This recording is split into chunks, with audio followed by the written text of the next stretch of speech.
en... ¿Le puedes regresar al anterior?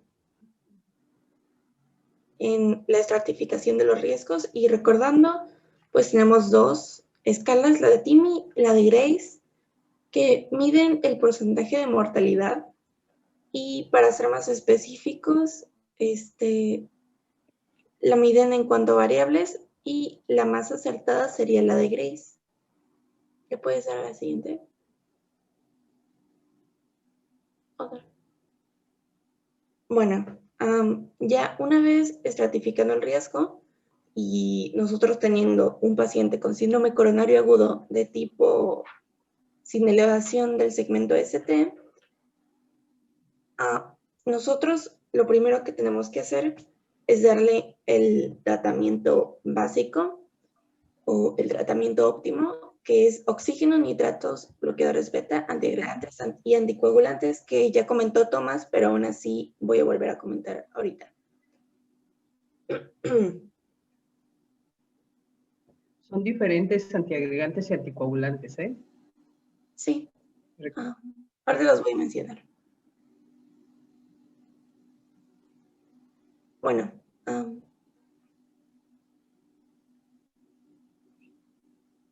sí.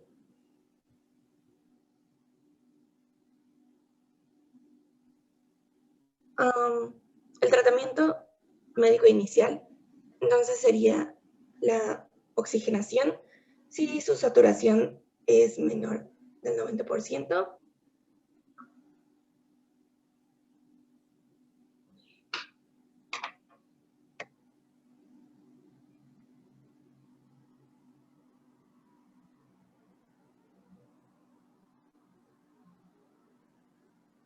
y, perdón,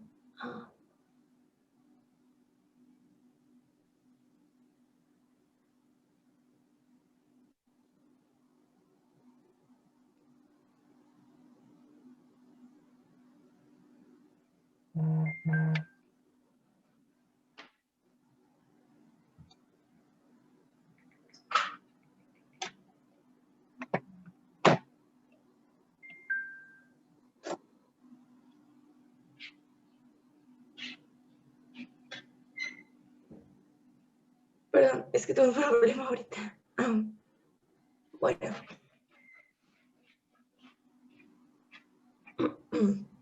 Tenemos también nitratos sublinguales y morfina, pero no sé cuál es.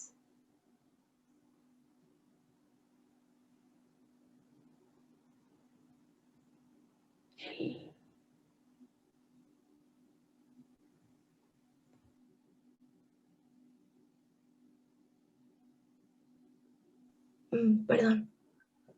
Sí, tenemos nitratos sublinguales y sulfato de morfina, pero no sé cuál es la diferencia en el uso de los dos.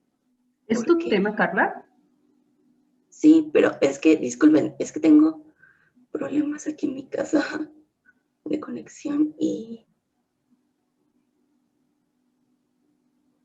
Porque si no, que avance quien tiene el siguiente tema en lo que tú investigas la parte que te falta, ¿no? ¿Cuál es el siguiente tema después del tratamiento?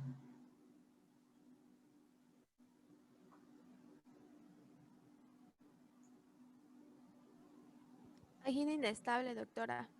Pues avancemos en lo que termine de investigar Carla, qué es lo que tiene que hacer. Bueno, vamos a continuar con lo que es angina inestable. La siguiente, por favor. Solo que yo casi no te escucho. ¿No me escucha? Ahí un poco mejor.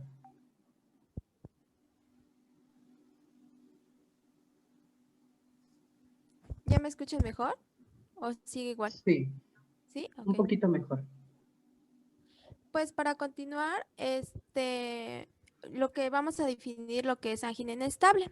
Pues como ya se había mencionado en clases anteriores, pues esta va a estar incluida en lo que son los síndromes coronarios agudos sin elevación del ST.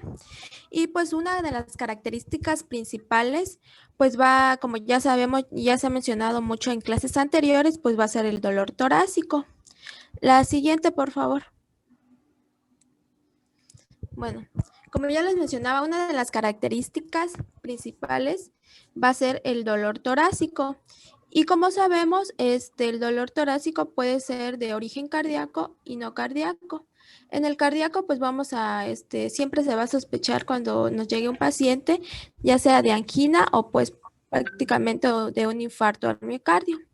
Pues como ya vimos en la angina, pues puede haber una estable o una inestable. Pues la que vamos a ver va a ser ahorita la inestable y pues también puede haber una variante o de Prismetal que voy a mencionar un poco de ella a más adelante. Dale. Bueno, para recordar, pues como sabemos, la angina inestable, pues esta se va a caracterizar por la ruptura de la placa, va a haber una agregación plaquetaria, la formación del trompo y una vasoconstricción, pero que es la obstrucción de la luz pues va a ser parcial. Y voy a mencionar de una vez lo de la angina variante. Pues esta se va a caracterizar porque va a ser, su característica principal va a ser el vasoespasmo intenso y va a estar caracterizada porque no va a haber placas evidentes. La siguiente. Como ya había mencionado, el dolor torácico puede ser de origen cardíaco y no cardíaco. Y pues acá puse una tablita donde podemos ver otras causas de dolor cardíaco, de origen no cardíaco, de dolor torácico no cardíaco, como pueden ser como las respiratorias, musculoesqueléticas o incluso psicógenas como la ansiedad o la hiperventilación. ¿Puedes cambiarlo, por favor?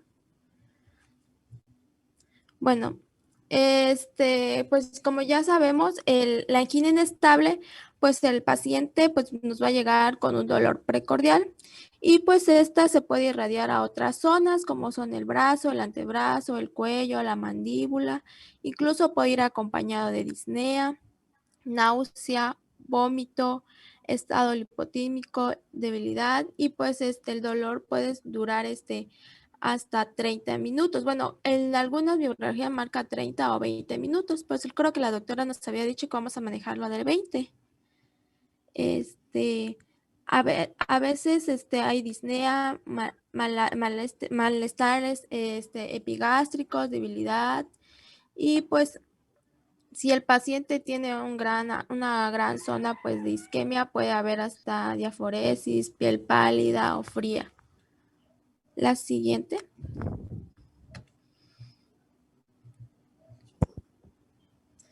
Okay. Aquí pues mostramos una clasificación que es de la Sociedad Cardiovascular Canadiense y pues esta nos la clasifica en 4 clases, que en la primera pues va a ser la actividad física habitual como caminar o subir escaleras, pues no va a desencadenar lo que es la angina y esto solo aparece con esfuerzos mayores a los extenuantes o con el ejercicio prolongado. A diferencia de la clase 2, aquí ya va a haber una ligera disminución de la actividad de la rutina del individuo. La angina se produce ya sea al caminar o subir escaleras rápidamente, lo que como por ejemplo aquí nos menciona cuando puede andar más de 1 o 2 manzanas o subir el piso de las escaleras. En la clase 3, la angina se presenta ya sea al caminar una cuadra o subir a un piso de las escaleras, a paso normal del sujeto. Y en la 4, pues ya incluso la angina va a estar presente incluso en el reposo y pues el enfermo no puede desarrollar lo que es ningún tipo de actividad física por la presencia de esta. Y pues esta se considera un método válido para predecir la presencia de enfermedad coronaria. La siguiente. Vamos a encontrar lo que es varias presentaciones. La angina prolongada, que va a ser dolor mayor a 20 minutos. La angina de reciente comienzo, que se considera que es del grado 3 y 4 de la clasificación que acabo de mencionar. La angina y reposo, pues igual esta ocurre de forma espontánea, sin actividad física. La angina postinfarto, que es la que aparece después del infarto agudo de miocardio y durante el primer mes de evolución.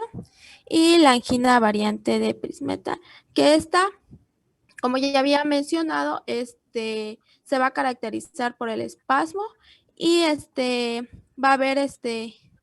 va a responder a lo que es nitroglicerina y cursa con elevación del segmento ST durante las crisis.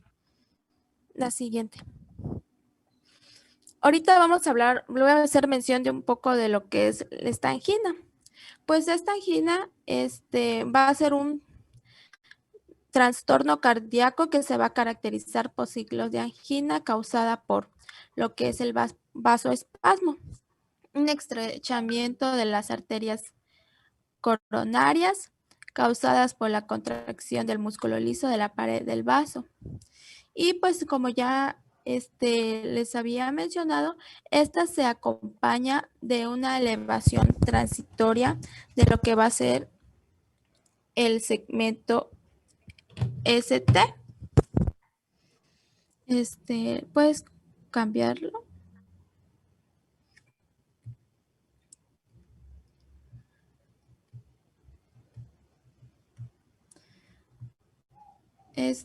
También, bueno, estoy investigando y pues decía de que aún el origen del vasoespasmo, pero que podía depender ya sea de la hipercontractibilidad, de las fibras o por acción de vasoconstrictores adrenérgicos.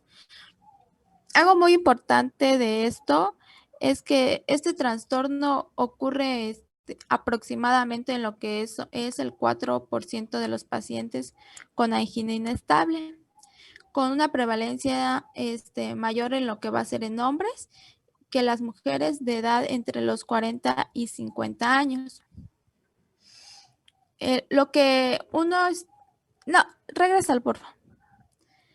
Uno de los factores de riesgo más importante que nos mencionaba en esta va a ser el fumar cigarrillos, y el alcohol y la cocaína, pues van a ser los factores de riesgo más importantes en lo que va a ser en esta angina variante.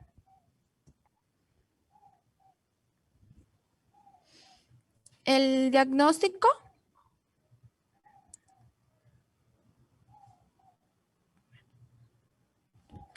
El diagnóstico de la angina pues se corrobora por la detección de la elevación transitoria de lo que va a ser el segmento ST, con dolor en el reposo, y pues muchos pacientes van a mostrar también lo que van a ser múltiples episodios de elevación asintomática del segmento.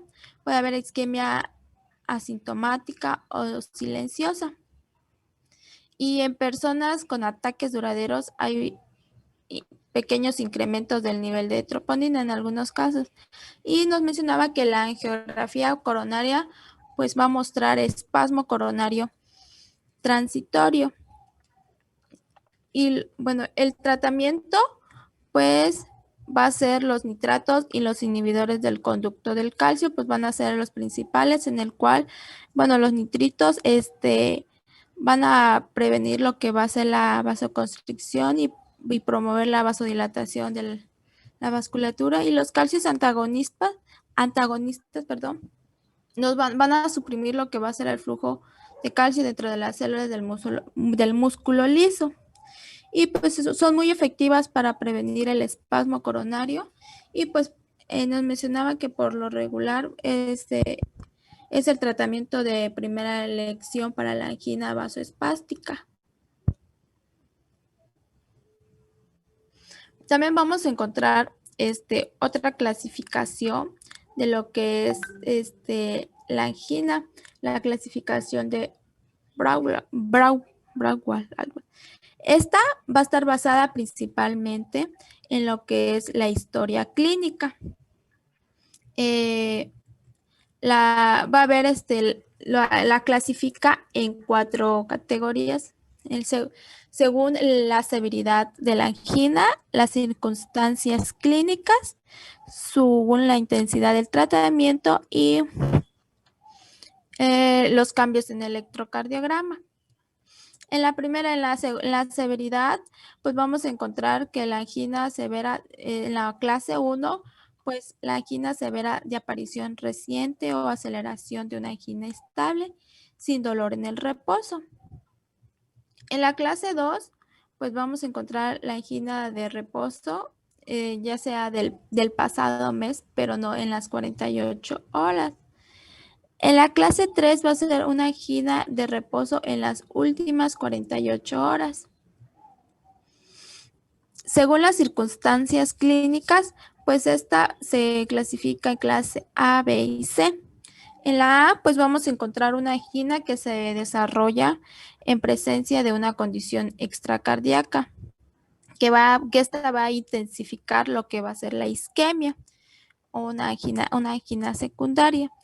En la clase B, pues vamos a encontrar la angina que se desarrolla en ausencia de condiciones extracardíacas que intensifique la isquemia, la angina primaria.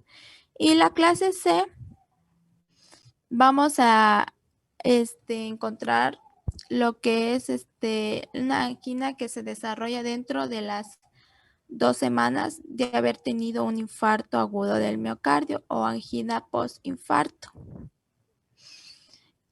Según el tratamiento de la intensidad, según la intensidad del tratamiento previo a la angina, un tratamiento ya ausente o mínimo, el tratamiento típico de la angina inestable y pues el tratamiento máximo. Es muy importante recordar, como ya se había mencionado, de que cuando llegue el paciente, pues hacerle lo que son las escalas que ya se había mencionado anteriormente para poder valorar qué tipo de paciente tenemos, si un paciente de bajo riesgo, alto riesgo o de riesgo intermedio. Y para así posteriormente, pues llevar a cabo el tratamiento. La siguiente, por favor. Acá pues les puse bueno, encontré este cuadrito y pues me hizo interesante ponerlo, donde se encuentran las características diferenciales de los síndromes coronarios agudos. Bueno, si podemos dar cuenta, los síntomas típicos de la angina inestable, pues va a ser una angina intensa, creciente, en reposo o de inicio reciente. Y lo que es el infarto de miocardio con elevación y sin elevación del ST, pues vamos a encontrar lo que va a ser un dolor opresivo, prolongado, más intenso y con irradiación más amplia que la angina usual. Los marcadores séricos. Bueno, en la angina inestable, pues no vamos a encontrar lo que van a ser los marcadores séricos, van a estar ausentes. En cambio, en lo que son el infarto con elevación y sin elevación del segmento ST, pues sí va a haber la presencia de lo que son los marcadores. Hallazgos en el electrocardiograma. En lo que es la angina, aquí sí puede haber lo que va a ser alguna alteración en lo que es el electrocardiograma, pero no va a haber, como ya había mencionado, no va a haber ausencia de marcadores séricos. En esta puede haber depresión del segmento ST o con inversión de la onda T. Y en el infarto agudo sin elevación del ST, pues va a haber una depresión del segmento ST con la inversión de la onda T. Y en el infarto con elevación del ST, pues va a haber una elevación del segmento ST y ondas Q más adelante. Dale otra, por favor. Y pues igual, puse otro cuadrito donde vamos a poder ver las diferencias entre lo que es una angina estable o inestable. en el tipo de dolor, pues en la estable pues va a ser opresivo, irradiado al hombro izquierdo, a la mandíbula, y al igual que la inestable. Pues una diferencia que características pues va a ser la duración, que en la estable pues va a ser menos de 30 minutos, bueno, o 20, con algunas bibliografías, y en la inestable pues va a ser mayor a esta, de 30 minutos. El inicio, pues, esta pues va a ser, por lo regular inicia con algún esfuerzo, y la inestable, incluso como ya se había mencionado antes, está en el reposo. El dolor pues va a ceder, en la estable pues va a ceder ante el reposo, y la inestable pues no accede al reposo. Y la terapia pues en la estable pues van a ser vasodilatadores. En la estable pues por lo regular algunas no responde a lo que son los vasodilatadores. La siguiente, por favor. El tratamiento médico pues va a comprender lo que es la administración simultánea de fármacos antiisquémicos y antitrombóticos. Y puedes darle la siguiente. Bueno, aquí puse una tablita, pero creo que no se logra ver muy bien. Aquí podemos encontrar los fármacos más usados en lo que es el tratamiento médico para las personas con angina inestable e infarto del miocardio sin elevación del ST. Y pues nos las divide en lo que son, bueno, antiisquémicos. Bueno, aquí vamos a encontrar lo que es los nitratos. Aquí nos decía que, bueno, el cuadro clínico va a ser administrar por vía sublingual en caso de persistir los síntomas, por administrar por vía intravenosa, y que esta va a estar contraindicado si hay una hipotensión y en pacientes que reciben lo que es sildenafilo. Los antagonistas beta nos hacía mención que, bueno, que el cuadro clínico pues va a ser de la angina inestable, y ahí nos hace mención del metoprolol, administrar lo que son 25 a 50 miligramos vía oral cada 6 horas, y pues va a estar lo que contraindicado en lo que es en el intervalo PR menor a 0.24 centímetros. La frecuencia mayor, ¿no? Sería si el PR está más de 0.24, que te indica un bloqueo auriculoventricular de primer grado. Si hay choque, hay insuficiencia ventricular izquierda, enfermedades reactiva grave o enfermedades en las vías respiratorias. También vamos a encontrar a los antagonistas de los conductos de calcio. Pues estos van a ser para, nos menciona que para pacientes que no van a ceder con dosis adecuada de los nitratos y los antagonistas betas. Y pues va a estar en una contraindicación de estos, pues va a ser el edema pulmonar y los signos de disfunción ventricular. El sulfato de morfina, pues van a ser para pacientes cuyos síntomas no ceden después de 3 tabletas sublinguales seriadas de nitroglicerina o con síntomas que reaparecen pese al tratamiento antiisquémico adecuado. Esta es una de las contraindicaciones de usar lo que es el sulfato de morfina, pues va a ser una hipotensión, una depresión respiratoria, confusión, obnubilación. Puedes darle la siguiente. Y pues también vamos a encontrar a lo que es los fármacos antiplaquetarios y los antitrombóticos. Vamos a encontrar los antiagregantes plaquetarios orales. En esta nos hace mención de lo que son el ácido acetilsalicílico, que bueno, aquí nos menciona con una dosis inicial de 325 miligramos de presentación no entérica. y pues que va a ser seguida por los 75 a 100 miligramos día de una presentación entérica o enentérica. Nos hace mención también del cipidrogel, el prasugrel y el ticagrel. Clopidogrel, Grel. y ticagrelor. Pues estas, pues igual van a entrar en lo que es la categoría de los antiagregantes plaquetarios orales. Nos menciona los antiagregantes plaquetarios. Aquí pues vamos a encontrar, nos menciona 3 principalmente: Apiximab, Epibatido y Tirofibam. Bueno, a encontrar que estos pues creo que se administran principalmente a pacientes que están con alto riesgo y alteraciones en el segmento ST y en pacientes diabéticos. Y los antitrombóticos, como son la heparina no fraccionada, la enoxaparina y la fondaparinina y la viridudina.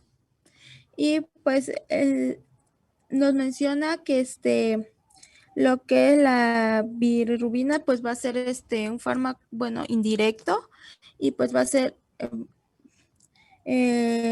para lo que es el menor sangrado. Y pues siguiente, creo que ya había otra diapositiva.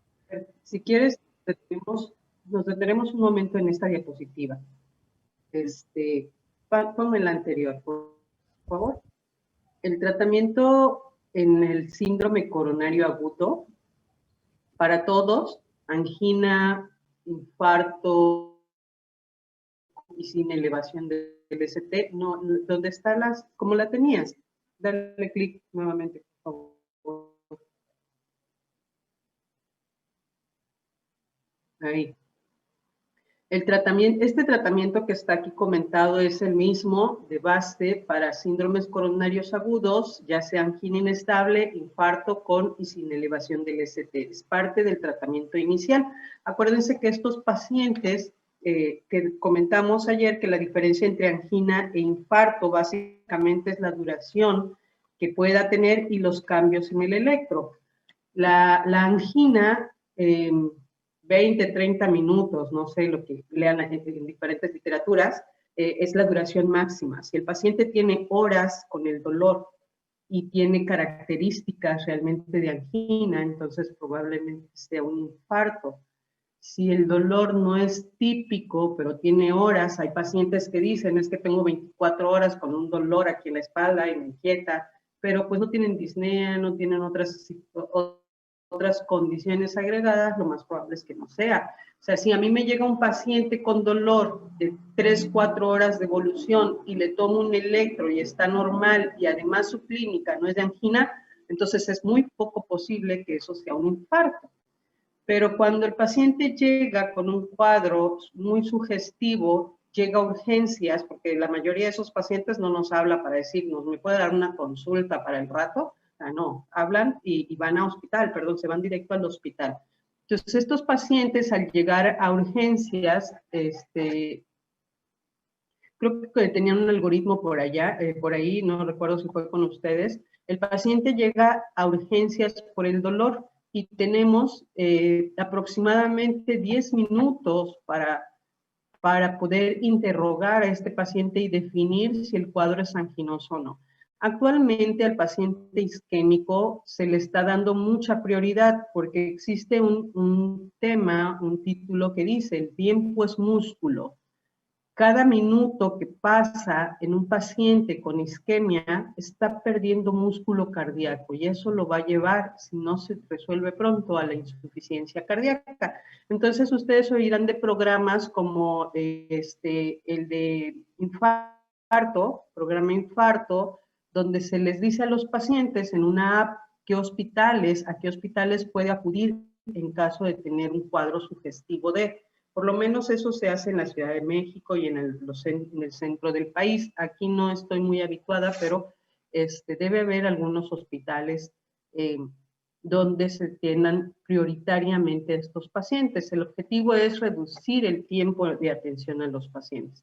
Entonces, este paciente debe identificar, es parte también el hacer conciencia en los pacientes que cuando tengan un cuadro sugestivo de angina, no se esperen a que la mayoría les dé en la madrugada y a ver si amanece y me lleva a mi hijo porque tiene que trabajar, vaya.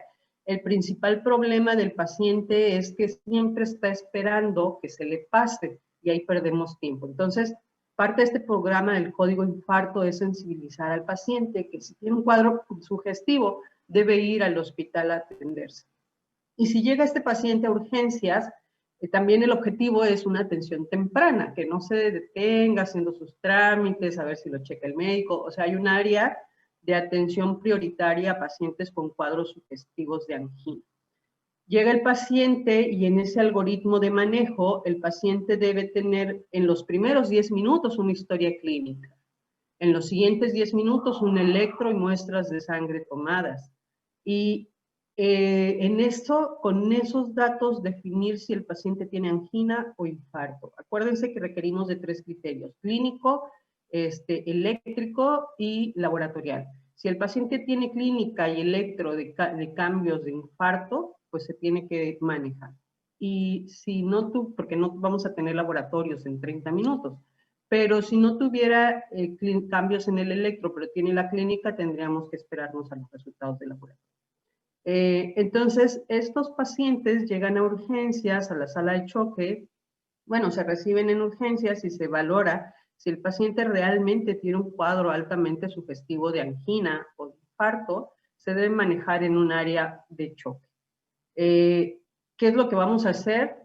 Monitorizar al paciente, colocarle un monitor de oxígeno, de presión, de frecuencia y empezar a manejar la sintomatología. Al paciente, la ansiedad, el dolor, es lo que le genera también mucha taquicardia. Entre la isquemia y el dolor se genera una frecuencia cardíaca alta y eso genera más isquemia y más dolor. Entonces, al paciente hay que romperle ese círculo vicioso. Si tiene dolor que le está generando ansiedad, pues hay que romper eso. La morfina es uno de los medicamentos que se utiliza en los síndromes coronarios agudos, no en la angina estable, en los síndromes coronarios agudos. El paciente llega a hospital, se le aplica algún derivado de la morfina vía subcutánea o intravenosa, se le coloca oxígeno, se lleva una saturación abajo de 90, se le toman muestras de sangre para hacerle estudios y se le deben administrar este tipo de fármacos, antiagregantes, antiplaquetarios, beta bloqueadores, si así lo permite. Entonces, y nitratos, si el paciente tiene una presión óptima, arriba de 160, podemos utilizar nitratos. Entonces, los antiagregantes están principalmente la aspirina. Ese es el principal fármaco indicado en un síndrome coronario agudo, sobre todo si es angina inestable. En otras condiciones, sobre todo en infarto agudo, está autorizado que se agregue un doble esquema antiplaquetario. ¿Sale? En la mayoría de los síndromes agudos requerimos de un esquema antiplaquetario, pero en especial en los infartos. Entonces, en los infartos podemos manejar una combinación de aspirina con algún otro antiagregante, principalmente prasugrel o clopidogrel. Resulta que hace como 20 años que estamos utilizando clopidogrel en dosis de carga en los pacientes isquémicos. Es decir, el paciente llega a urgencia y le damos aspirina y clopidogrel en dosis de carga como dosis única. Pero se empezó a ver que algunos pacientes hacían, a pesar de estar doblemente antiagregados, hacían trombos todavía. Y se empezó a investigar qué tanto había de tolerancia al clopidogrel. Y hay muchos pacientes que no producen una enzima y entonces no son resistentes al clopidogrel, ¿sí? Entonces es como si no les estuviéramos dando nada. Y a raíz de clopidogrel se estudió y se produjo prasugrel, que es una molécula que no tiene resistencia y que entonces en los infartos, que sobre todo aquellos que van a ser llevados a hemodinamia, a cateterismo, pues deben ir con un doble antiagregante. Entonces, actualmente las últimas guías ya se está permitiendo, se está autorizando más bien que prasugrel sea el siguiente, el segundo antiagregante para pacientes con síndromes coronarios agudos. Pero bueno, solamente en infarto, por el momento, solamente en infartos donde tenemos esta combinación. En angina estable no requerimos de una doble antiagregación. En angina estable, con solo aspirina es suficiente, pero en síndromes coronarios agudos buscamos la doble antiagregación. Entonces, les digo, lo más común es aspirina clopidogrel, pero si el paciente es resistente al clopidogrel, se utiliza prasugrel. Y las heparinas anticoagulantes del tipo de las heparinas, sobre todo las no fraccionadas. Hay una heparina convencional que el problema es que hay que estar titulando la dosis, hay que estar tomando TTP constantemente para poder ajustar la dosis óptima de anticoagulación. Después de esas heparinas no fraccionadas vinieron las heparinas de bajo peso molecular, como son la enoxaparina, el fondoparinux y la vibalirudina, ¿vale? Esos tres fármacos, de los tres, los que están avalados en las guías para manejo es principalmente enoxaparina y en caso de que no hubiera enoxa, el fondaparinux. Son los únicos dos que están más permitidos, autorizados de alguna manera, ¿sí? Estos fármacos, por lo menos enoxaparina, se administra a dosis de 1 miligramo por kilo cada 12 horas, subcutáneo cada 12 horas. Esa es la dosis de anticoagulación plena, porque enoxaparina se utiliza también como profiláctico de tromboembolia, y eso es una dosis mucho más baja, de 40 miligramos subcutáneos diarios, pero eso es como profilaxis. En síndrome coronario agudo se utiliza 1 miligramo por kilo de peso cada 12 horas en forma subcutánea.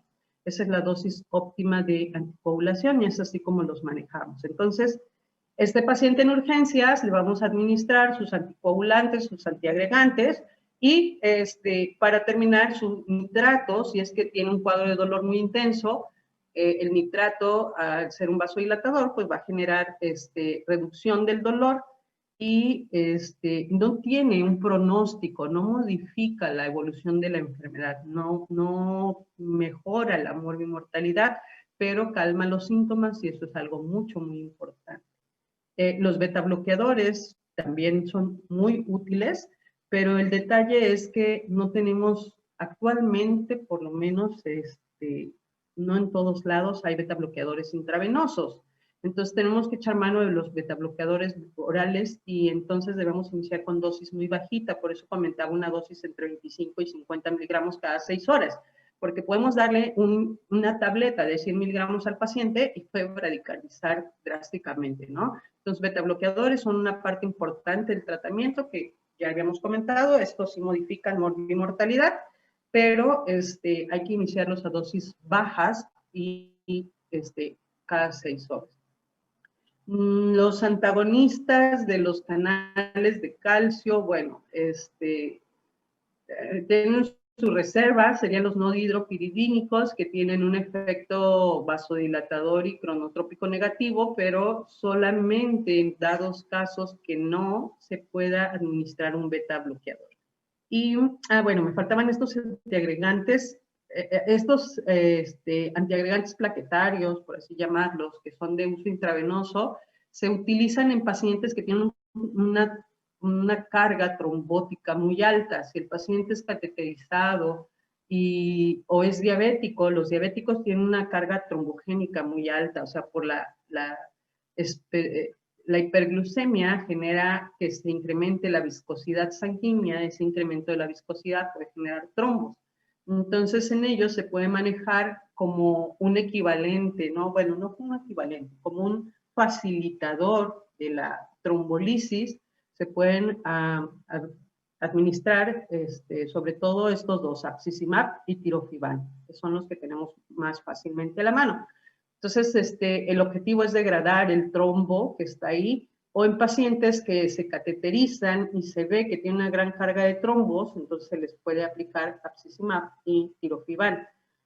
Obviamente que todos estos, si yo le pongo aspirina, clopidogrel, apsizimab y enoxaparina a un paciente, que lo llegamos a hacer, el riesgo de sangrado es muy alto, ¿sí? Entonces, a este paciente, si yo le agrego un trombolítico, bueno, tengo que ser muy cuidadoso por el riesgo de un sangrado.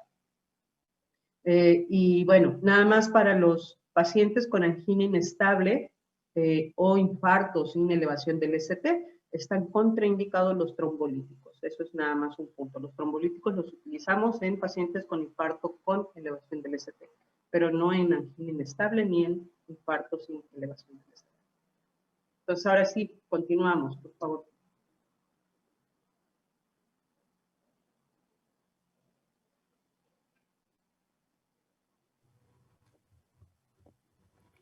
Bueno, vamos a hablar ahora acerca de la muerte súbita cardíaca, y esta va a ser definida como un colapso o un paro cardíaco súbito que normalmente va a ser secundario a arritmias cardíacas. Y bueno, esto se va a dar porque la sangre no va a tener un flujo adecuado tanto para el cerebro como algunos pacientes refieren que tienen síntomas antes de que suceda el colapso. Sin embargo, para determinar que se trata de una muerte súbita como tal, los síntomas tienen que durar por lo menos 1 hora. Y bueno, podemos ver que se trata de un gran problema público de salud pública. Podemos observar que es una de las principales causas de muerte de origen cardíaco en todo el mundo. Y como sus principales causas está el tener una cardiopatía isquémica, o bien tener una miocardiopatía, ya sea dilatada, hipertrófica o bien una insuficiencia cardíaca. Algo importante es que se va a presentar la muerte súbita se va a presentar con fibrilación ventricular o con taquicardia ventricular sin pulso, que son las arritmias más comunes. Pero también puede presentarse asistolia y actividad eléctrica sin pulso. Se debe de tratar a tiempo, ya que de esto depende el pronóstico que tenga el paciente. Sin embargo, la mayoría de los casos no va a suceder en un hospital como tal, o el paciente no va a ir a uno a pesar de que tenga los síntomas, por lo mismo de que a veces el paciente va a pasar o no es nada malo. Y esto requiere tratamiento a corto plazo, pues, para evitar complicaciones. Podemos ver aquí que la supervivencia promedio va a ser menos del 5%, porque la mayoría de los casos no va a suceder en un hospital como tal y no se le va a dar el tratamiento que debe. Y como les decía, dentro de las causas... Alex, perdón, ponme la anterior. Muerte súbita es un tema que se le está dando mucha relevancia, porque es más frecuente de lo que pensábamos, ¿no? Antes, pues se murió dormido, no sabemos qué le pasó. Entonces se ha visto que la causa principal de la muerte súbita es la cardiopatía isquémica, es decir, que pudimos haber evitado esas muertes súbitas. Muchas veces el paciente no tiene conciencia, y regresamos a lo mismo, no tiene conciencia de sus factores de riesgo, porque aunque sea diabético, hipertenso, el médico familiar no le dice, oiga, tiene que cuidarse, vamos a estratificar riesgo, vamos a vigilar esto, ¿no? Entonces el paciente pues piensa que son enfermedades diferentes y dice, pues soy diabético hipertenso, y muchas veces están gestando la aterosclerosis y no se enteran porque tienen cierto grado de neuropatía y entonces no tienen síntomas de isquemia o no les ponen atención. Y cuando vienen a presentar una muerte súbita, pues no hay chance, ¿no? De darnos cuenta, porque es muy difícil. Si el paciente se acuesta a dormir y ya no despertó, pues no podemos estarlo cuidando las 24 horas a ver a qué hora va a ser la muerte súbita. Entonces, algunos pacientes, acuérdense que para el ciclo circadiano, que la cardiopatía isquémica tiene una relación muy fuerte con el ciclo circadiano. el paciente en la madrugada, aproximadamente a las 4 de la mañana, hace una liberación de sustancias estimulantes, de aminas, de dopamina, de sustancias que pueden precipitar un infarto. Por eso la mayoría de la gente se infarta en la madrugada y hace muertes súbitas en la madrugada. Entonces, algunos pacientes nos ha tocado que lo hacen en la calle.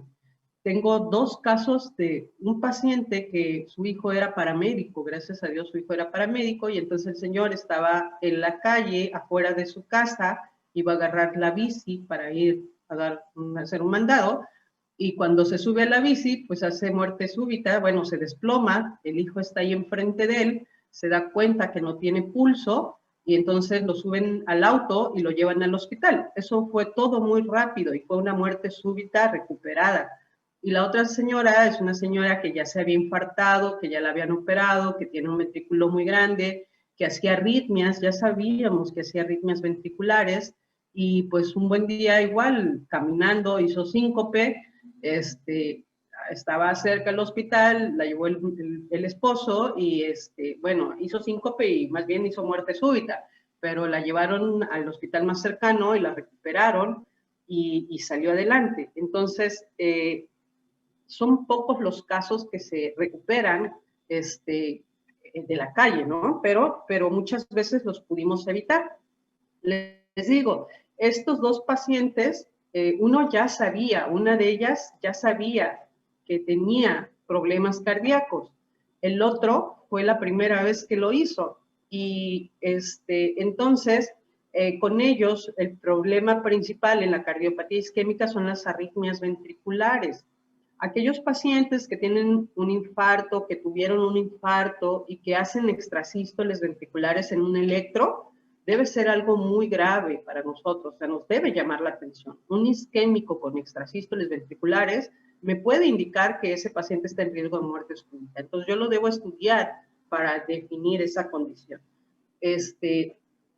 Obviamente, un paciente que me hace taquicardia ventricular en un electro, en un holter, pues es un paciente mucho más riesgo. Y actualmente, entonces, lo que se ha hecho para evitar estos episodios de fibrilación ventricular o taquicardia ventricular o asistolias es hacer un programa de desfibriladores implantables. Ustedes verán en los aeropuertos que ya cada vez hay más desfibriladores implantables en algunas plazas. Y vaya, principalmente este movimiento se da en el centro del país, pero también ese es el movimiento de incrementar el número de desfibriladores automáticos externos que tenemos en la calle. Y a estos pacientes también se les puede colocar un desfibrilador interno, pero pues sí es un dispositivo que es costoso, y el paciente, pues, cuando hace la muerte súbita, cuando hace la taquicardia ventricular, el equipo internamente lo desfibrila y el paciente se puede recuperar, ¿no? Me ha tocado, tenía un paciente que tenía un desfibrilador y entonces él trabajando, este paciente era muy joven, 40 años, y trabajando se hacía las muertes súbitas y lo despertaba el golpe de la desfibrilación interna, ¿no? Entonces, es una condición que debemos igual tener conscientes que si el paciente tiene cardiopatía isquémica y está haciendo trastornos del ritmo ventricular, es algo que es malo. Y otras condiciones que se asocian también a taquicardias ventriculares y muertes súbitas, son las miocardiopatías dilatadas, que estas son de origen genético o congénito, las cardiopatías hipertróficas, que también tienen un fondo genético, las cardiopatías infiltrativas, las estenosis valvulares, principalmente la estenosis aórtica severa, la insuficiencia cardíaca sistólica, es decir, un ventrículo, la dilatación de los ventrículos o la hipertrofia muy fuerte. Estas 2 modificaciones en la remodelación van a generar trastornos del ritmo ventricular, ¿sí? O enfermedades arrítmicas primarias, aquellas canalopatías, como es el síndrome de Brugada, pacientes que son deportistas y hacen una remodelación cardíaca y tienen cierta canalopatía asociada, hacen eventos de taquicardia ventricular y muerte súbita, ¿no? Entonces es un tema que por eso necesitaba que lo conocieran, porque cada vez van a haber más pacientes de este tipo y portadores de desfibrilador. Puedes seguir, Alex. Gracias.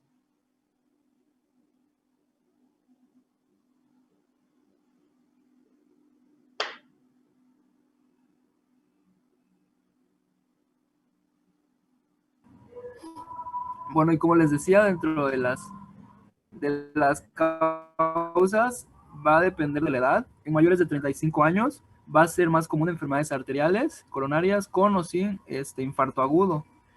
Y en menores de 35 años, pues va a ser anomalías de las arterias, como ya había dicho la doctora, enfermedades arrítmicas, el QT largo, el Brugada, o bien en personas jóvenes también se va a pensar en abuso de drogas.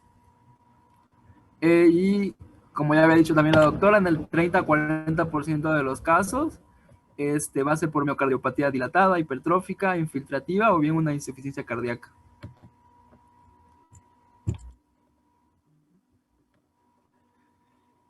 Y bueno, la fibrilación ventricular y la taquicardia ventricular van a ser las arritmias responsables del mayor número de casos de paro cardíaco. Para que se presente una fibrilación o una taquicardia ventricular se requiere de sustratos y de disparadores de arritmias. Tenemos a la isquemia, que favorece la dispersión de los periodos refractarios, la fibrosis, que favorece circuitos de entrada ventricular, o bien las anomalías genéticas en los canales iónicos que favorecen las alteraciones en la despolarización o en la repolarización. Y si recordamos, la taquicardia ventricular va a ser aquella con más de 3 latidos cardíacos, con más de 3 latidos continuos y con una frecuencia cardíaca de mayor a 100 latidos por minuto. Y la fibrilación ventricular va a ser aquella que se ve desordenada y que presenta un ritmo caótico.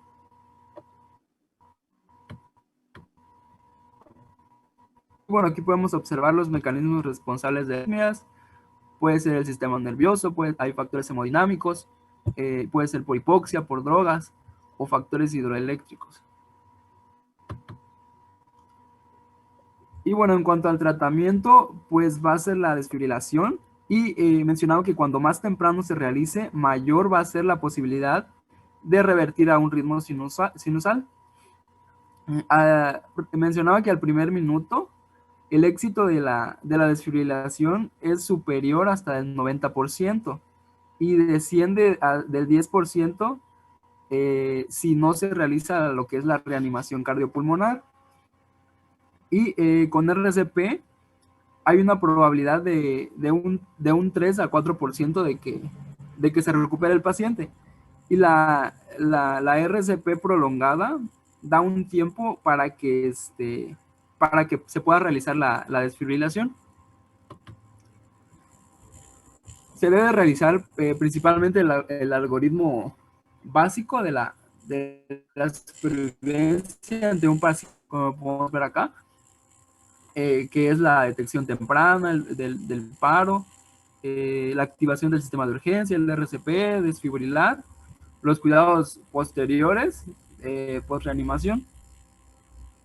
Y al realizar todos estos dentro de los primeros, por lo menos dentro de los primeros 5 minutos, se mejora la supervivencia de estos pacientes. Y bueno, aquí podemos observar una esquemática de varios escenarios. De varios escenarios de paro cardíaco. Podemos observar que en la primera...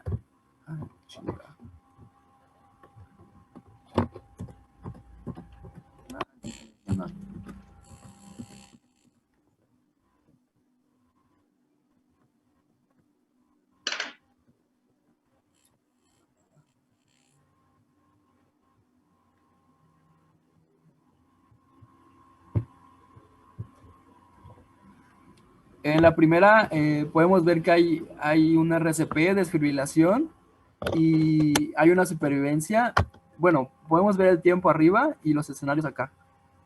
Se le da RCP al paciente, desfibrilación en un tiempo adecuado, y la supervivencia es hasta del 50%.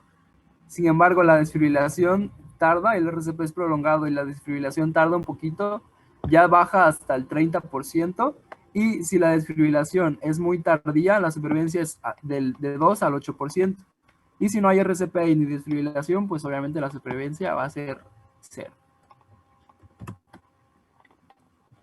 Y bueno, los grupos de riesgo, ¿cuáles van a ser aquellos pacientes que se afecten más por estos? Aquellos que tengan hipertensión, que sufran de diabetes, que fumen, que tengan obesidad, dislipidemias o sedentarismo.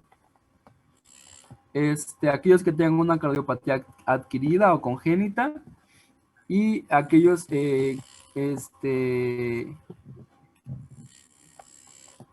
aquellos que tienen un antecedente de taquicardia ventricular o fibrilación ventricular, o bien un síncope secundarios a ritmos ventriculares.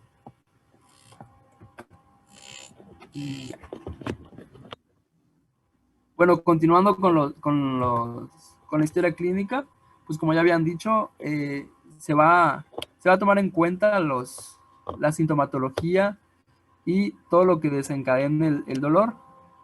Se le va a preguntar al paciente si asume el dolor como torácico, si tiene antecedentes familiares, sus antecedentes personales y si tiene factores de riesgo. Se va a determinar el dolor torácico si es opresivo, si irradia al brazo, al cuello o a la mandíbula. Y se va a tomar en cuenta si hay enfermedades coronarias, cardiovasculares o insuficiencia cardíaca. Los factores de riesgo, como ya han dicho, pues es la edad, el tabaquismo, la diabetes, la hipertensión, la obesidad y el sedentarismo. ¿Y cuáles van a ser aquellas pistas diagnósticas que nos hagan pensar? Pues el paciente va a referir un dolor, pero si este es desencadenado ya sea por el ejercicio o por las emociones, aparece más fácilmente en la primera hora, o no se modifica con los movimientos torácicos ni con la presión afectada, esto nos va a ir dando las pautas para irlo determinando. Por ejemplo, en la angina estable, tenemos el dolor torácico que dura por lo menos de 3 a 15 minutos. Y en cambio, la angina inestable no cede y se presenta incluso cuando está en reposo. En cambio, la angina estable se relaciona más con ejercicio o con el estrés. Y bueno, aquí tenemos un electro. No sé, ¿alguien me podría decir qué alteraciones puede ver?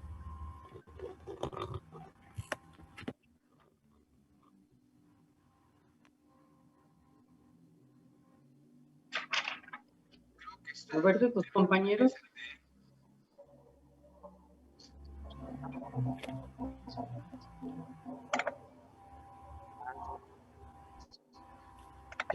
¿Puedo participar? Perdón, doctora. Sí. Bueno, pues yo veo ahí veo el signo de la bandera oleante, que es característico de un infarto agudo al miocardio con elevación del segmento ST. Lo podemos ver en la derivación de 2, de 3 y a ver. Bueno, aquí ya lo pusiste, la derivación 2 de 3 y ABF, lo cual nos haría suponer que es un infarto en la cara inferior del corazón. No sé si estoy bien ahí. ¿Infarto? Sí, es un infarto, ahorita vamos a explicarlo. El electro debe ser realizado por lo menos dentro de los primeros 10 minutos después del dolor. Va a tener un gran valor porque va a ser de diagnóstico y de pronóstico según lo que presente, ¿no? Es importante estarlo repitiendo si el paciente sigue con los síntomas o si estos empeoran o si el dolor también persiste. El hecho de que el electro no muestre una alteración no se va a descartar como tal. En cambio, se va seguir valorando, ¿no?, al paciente. Y bueno, aquí podemos ver cómo se vería un infarto agudo con elevación del segmento ST. En unas horas aparecería la onda Q. En unos días habría inversión de la onda T. En días habría una normalización del segmento ST. Sin embargo, la Q va a ser profunda todavía. Y en semanas, tanto ST como T va a ser normales, sin embargo la Q va a estar persistiendo. Pero la T ya se normaliza, perdón. Sí. Es muy importante porque aunque estés hablando de muerte súbita, permíteme. Aunque estás hablando de muerte súbita, esto es la evolución del electro en un infarto con elevación del ST. Entonces, sí, lo primero que sucede es una elevación del ST, que muchas veces puede ser un poco más rectificada, luego aparece, como tú dices, después de los primeros 30 minutos de esta isquemia, de esta lesión, aparece una pequeña onda Q, que conforme la vamos viendo más profunda, significa, y conforme vamos viendo que la T se negativiza, significa que han pasado más horas. Y a los días, 6, 7 días, vemos la Q sin la elevación del ST y persiste la T negativa. Cuando pasan más de 12 meses, entonces la onda T se normaliza y solamente nos queda la onda Q. Eso es básicamente lo que nos indica que este paciente ya tiene largo tiempo de haberse infartado, ¿no?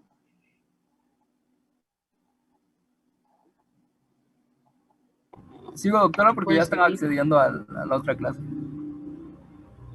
Ah, perdón, no me di cuenta. Sí, ya es doctora, lo dejamos aquí. Doctora. Dígame. Feliz día de